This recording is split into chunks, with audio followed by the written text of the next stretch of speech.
Hi, Sue Hay here from Launching You, and I'm here to talk to you today about your LinkedIn profile.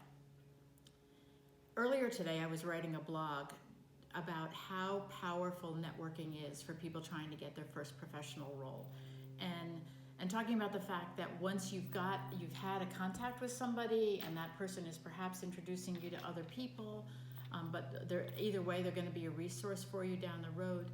I was suggesting it's really important that you connect with them on LinkedIn, and in fact it is really important. But then I remembered, when I start working with college seniors about this time, about half of you have a decent LinkedIn profile. And so I want you all to have one, so that's what we're talking about today. What are the basic ingredients to a decent professional LinkedIn profile? And let's start with a picture. It's so interesting to me because you are the selfie generation, but when I ask you to put a picture up on your LinkedIn profile, you get all shy. And I think it's because you're not 100% sure how to represent yourself professionally. So first of all, have somebody else take it. This is not the time or place for a selfie. Second of all, be dressed the way you would go, perhaps to a job interview. You don't need to be in a suit, but you do need to be looking professional. And really, it's just about being willing to be seen. That is all. So be smiling. Be willing to look like somebody that would be friendly for the public to work with. So this is not something that you have to obsess about. Get it up there.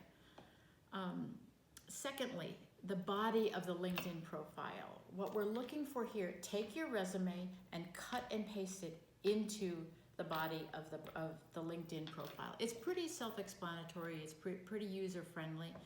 Of course, the better your resume is, the better that your LinkedIn profile is going to be. But for right now, I don't want you to avoid putting up your LinkedIn profile because you're not sure about your resume. Just get it up there.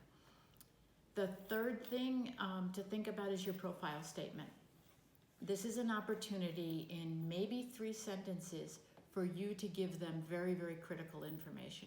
So this should include where you're going to school, what you're majoring in, something about the core skills and interests that you would bring to a job, and the kind of role that you're looking for.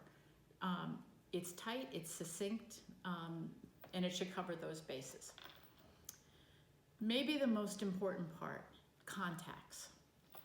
Just last week, I started with a young man, and he's a great guy, very social, very willing to be engaged, but he had 17 contacts on his LinkedIn profile. When you have 17 contacts, the first thing is it's not going to be useful down the road when you're trying to get,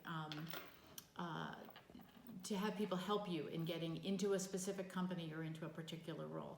But the second thing is you just look like you're not engaged. And to people that are looking for you on LinkedIn, they look at that and say, well, he's not serious about a search. So from my perspective, 50 contacts is sort of the bare minimum. And the second you either put your profile up or you make you make substantial changes to it, you're going to see people are going to pop up. This is somebody that you might want to connect with. Connect with those people. When you do connect with them, don't have it just be this cold thing from LinkedIn that comes out and says this person wants to connect with you. Write a short note. Again, not a short novel. It doesn't have to go on and on about what you're looking for, but warm it up a little bit. If you cover these bases, you have a solid start. So if you're talking to me and you're asking me for contacts and I say, sure, I'm going to introduce you to my ex-boss who is in the field that you're interested in, and I'm sure he would be happy to do an informational interview with you. If I do that, the first thing my ex-boss is going to do is look you up on LinkedIn. So show up, be there, be somebody who looks like they're engaged, and have a professional LinkedIn profile. Thanks.